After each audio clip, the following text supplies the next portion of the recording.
it's Melanie, and today I'm going to share with you my thoughts on the Paula's Choice makeup items that I have tried so far.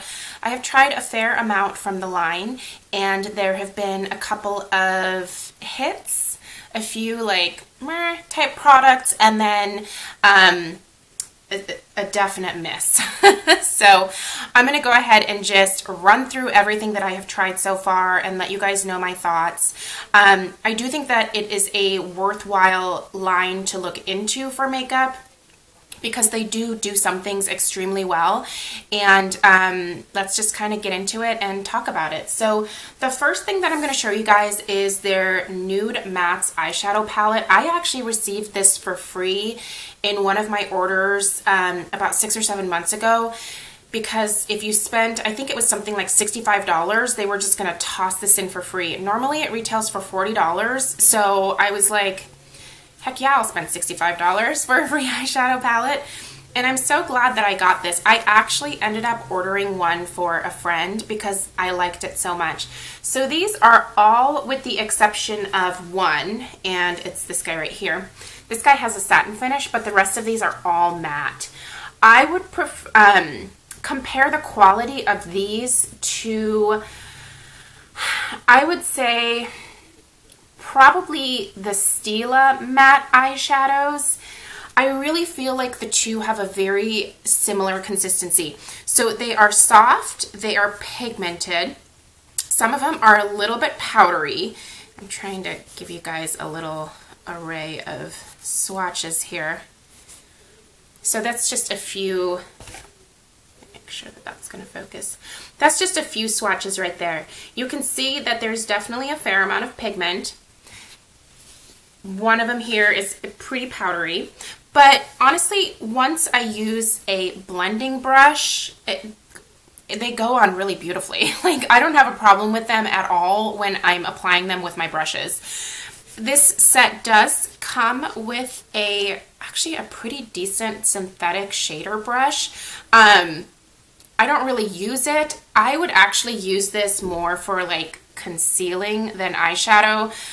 I prefer not to use synthetic brushes when it comes to eyeshadows. I prefer synthetic brushes for my face, but I find natural bristles to be a little bit easier to apply eye makeup with. But you do get a brush. One thing I will say for this particular palette that is a little bit of a letdown is that it's pretty cheaply made. It's a hard cardboard. It definitely, you know, it's got a magnetic closure, but it's not a strong magnetic closure. Whenever I have traveled with this, I've actually put a rubber band around it just to make sure that it stays shut, but you do get also a small mirror in here. It's a great array of shadows. If you've always sort of looked at it and were curious, it definitely does have some good quality shadows in there, and it's really great for a matte palette overall. You get some cools, you get some warms, and then also some neutral shades in here, so I think you get some great variety. So this one, definitely 2 thumbs up, and again, I liked it enough to be able to purchase one for a friend as well. So there's that. I have also tried the Sun Kissed Custom Color Bronzer. This is a matte bronzer, and this actually wasn't super expensive. I'm going to link everything down below for you guys. So it has 2 shades. One is slightly warmer and one is slightly cooler. I actually thought I could use this as a contour powder, at least this one here. It's not really dark enough to be a contour powder on me, and I'm pretty fair. So this is actually just genuinely going to be a bronzer for me for the summertime. I think it's going to be really nice to use on my neck and on my décolleté to just add a little bit of color there. If you are anything darker than medium skin tone, I wouldn't bother with this because I just don't think it's going to show up on you. I do find the formula to be really nice. I just use a large fluffy brush with it, and it just goes on really beautifully. It's completely matte. There's no glitter, shimmer, or shine in any way in this powder, and feels good on the skin. So this one was definitely a hit for me, and I'm excited to be able to use this summer a little bit more. This is something that has been a huge hit for me, and I actually need to get ready to order another one because I'm sad that I've hit pan and I'm like almost done with it. It is starting to crumble a little bit, but I find that most compacts do that once you hit pan. But this is the Paula's Choice Buff Beige, that's the color. Healthy Finish Pressed Powder Broad Spectrum SPF 15. I love that so many of Paula's Choice skincare products contain an additional SPF, because layering your SPF is one of the best things that you can do. It doesn't increase like your number of sun protection factor, but you know, it just sort of helps create a bigger barrier, if that makes sense. So this powder is beautifully, I use a fluffy brush to apply it every single day over my powder foundation. It's so nice. It keeps my oil at bay. If I need to touch up throughout the day, I can easily blot my skin with a tissue paper and then just go over top with this. It doesn't get cakey. It doesn't accentuate any dry patches that I have. It's just a really, really nice powder. It feels like a very high-end powder because it's so like smooth and finely milled. Doesn't settle into my pores. It's just a really, really great powder. And I have to say that this one was probably the biggest hit for me so far from the Paula's Choice makeup line. Keep wanting to say skincare, but we're not talking about skincare. The next thing I'm actually wearing on my lips right now, this is one of the products that I'm a little bit more ambivalent about. I just expected something different, I guess. This is the Resist Anti-Aging Lip Gloss and Broad Spectrum SPF 40. So the SPF 40 definitely intrigued me. It's a small tube, which is fine. It's 0.27 fluid ounces, and this is in the pink shade. There's a pink and a clear. If I were to repurchase this, I would just get it in the clear, to be completely honest, the next time around. So this is the color here, and like I said, that is all that I'm wearing on my lips right now. There's not much pigment to this. It basically, once you get it on, is more like a clear gloss, which again is fine. I just expected it to be like a real pink color, but it's not. What I do like about this is that it has an SPF of 40, which is huge because your lips are constantly exposed to the sun when you're out in the summer. So this is something that I'm definitely going to be using up this summer. I'm probably just going to leave it in my purse, and when I'm out doing weddings and setting up the flowers and stuff like that, I'm going to be sure to reapply this frequently so that I can protect my lips from the sun as well, because that is really, really important. So I love the SPF 40. I don't find many lip products with an SPF of 40, but as far as like the color, if you're looking for like a real true like pink lip gloss, this just isn't that. Okay, this is something that was also a hit for me. This is the Paula's Choice Skincare Blush It On Contour Palette. So there are 4 blushes in here. There's a highlighter, and then there's also a bronzing powder. So the colors in here are Peony, Soft Mauve, Dusty Rose, and Delicate Coral. Those are the blushes, and then Pearl and Bronze are the highlighter and the bronzer. Really, really pretty blushes. I have used the blushes each a couple of times, and they're pigmented. They're not overly pigmented, so they're not hard to work with, but you definitely want to use a light hand and build them up. The bronzer, I don't really care for. I don't use bronzer all that often, and so I would have rather had another blush color in here.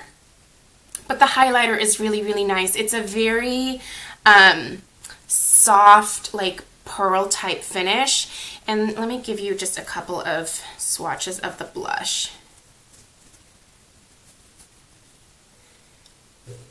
So the highlighter is still on my middle finger there, but you can kind of see the pigmentation there. They're soft. They can look a little bit chalky when you are swatching them, but for the most part, once you use a blush to apply them, they go on really smoothly. They are decently long wearing. Just really great blushes, and I believe that this is $36 for the price, so it's pretty reasonable for a higher end blush palette. I wouldn't really give it more than like a C in terms of like the packaging. You do, again, get a mirror, which is nice, but it's another one of those like cheap cardboard, like magnetic closure type containers. I don't know. I feel like for the price they could have done a little bit better with the packaging, but I do find the quality of the blushes overall to be extremely comparable to any of the high-end blushes that I have in my collection.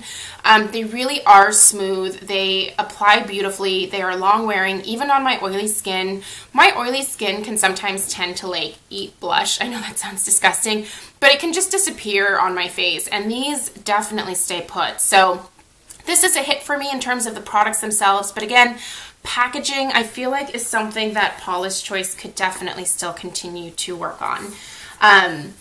Let's talk about two foundation type products. Now, Paula's Choice does have actual foundations in their collection, but these are more like BB cream foundation type products. So I have the Barely There Sheer Matte Tint Broad Spectrum SPF 30, and this is in the color Level 2. And then I also have the Best Face Forward Foundation Normal Oily Combination in the color Best Bisque. And this has an SPF of 25. So there's that guy there. These are just kind of so-so for me. Right now, when I use them, I actually mix a little bit of either one in with my Sarah McNamara Miracle Skin Transformer, which has just always been my holy grail, but I'm always afraid that I'm not going to be able to find this. I usually find it at Costco, so I'm trying to find other things that I love just as much in case I can't get that as easily anymore, but I don't know that these two would be that replacement. This one's really kind of a little bit more watery, and then this one is more of like a thicker, like moisturizer type product. The color of both of them are a pretty good fit for me. And I like the fact that they do have the higher SPF in them, but just not what I thought, or basically what I wanted them to be. So good products. I would say if you are not extremely oily, if you are more normal combination type skin, these are going to be a great one for you to try. I feel like people with very oily skin like me, these aren't the best at helping to control the oil. Now, this one doesn't claim to be for oily skin. It claims to be for all skin types. So even if you're dry, I bet you could get away with this one. But this one is specifically for oily combination normal type skin. So I just didn't find that it stayed very matte on me for very long on its own. It's fine when I mix it with something else. So that's how I will use these up. But I don't see myself repurchasing these. Something that was a complete bomb for me that I still need to pass on to my nieces is the Paula's Choice Shine Stopper Instant, can I talk? Instant Matte Finish. So this is supposed to be a primer for your face before your foundation that has micro sponge technology in it. Wow, this actually ended up making me oilier than when I didn't use it. It's a really... Oh, and this has separated. Do you see that liquid there? Let's see if I can even get the... Okay, there it is. So it's basically a white, creamy type product that you probably should shake up. Does it say to shake it up? It does not. But maybe it's gone bad. I haven't had it for 12 months, though. It has a 12-month shelf life, according to the little jar on the back, but it feels nice. It's not super silicone-y like most primers are, but I don't know what it was about this. It just did not react well with my skin. It didn't make me break out, but it just made me feel like I was overproducing oil like crazy, and that is normally not the case when I use my Sarah McNamara or my Veil Mineral Primer from Hourglass. So I personally wouldn't recommend this. You may want to try it if you have more combination type skin, but for my really oily skin, this was a dud. And then the last thing that I wanted to share with you guys is something that I really, again, ended up enjoying. So I've definitely got some hits here, and I've got some, and that big dud there. This is another one in the hit pile. This is the Fantastic Lash Mascara. I didn't think I was going to like this. It has a very, like, the bristles on this plastic wand are pretty hard. Like, they are not soft, so you want to be careful with this around your eyes. It's a really good mascara. It does not smudge, it does not flake, it does not transfer. The only complaint I have is the bristles being really kind of stiff and hard. I find the bristles on the CoverGirl mascaras to be much more forgiving and a little bit softer. These are just very stiff. So that's really my only complaint. But in terms of providing volume and separating my lashes at the same time and giving some length, this has been perfect for that. It only comes in one color, which is black. And it's a great mascara. It's not waterproof by any stretch of the imagination. It doesn't claim to be, but it comes off really easily at night with my Philosophy Purity, and I've just had super luck with this. So I'm a big fan of this, and I'm actually thinking about repurchasing this already. So I feel like I'm going to sneeze. Let's not do that on camera. But yeah, so mascara, a huge hit. So my only dud was this guy. These sort of meh type products, I would say, are these three things here. So the gloss and the two BB cream foundation type products. And then the winners really were these guys here. The blush palette, the bronzer, the powder for sure, and definitely the eyeshadow palette. So I think I've got a good range of products here to represent the Paula's Choice makeup line to you guys. If you're interested, I do always have my affiliate link down below for Paula's Choice. It is an affiliate link, so it gives you a $10 discount off of your first purchase, and then it gives me a small credit as well. So feel free to use that. You don't have to. I will still have everything linked down below for you if you just want to go check it out at the website. If you have any questions about anything, definitely leave me a comment down below, and I will try to get back to you as soon as possible. And thank you guys so much for watching. I appreciate all of you, and subscribe if you're new. I'll see you in my next video. Bye guys.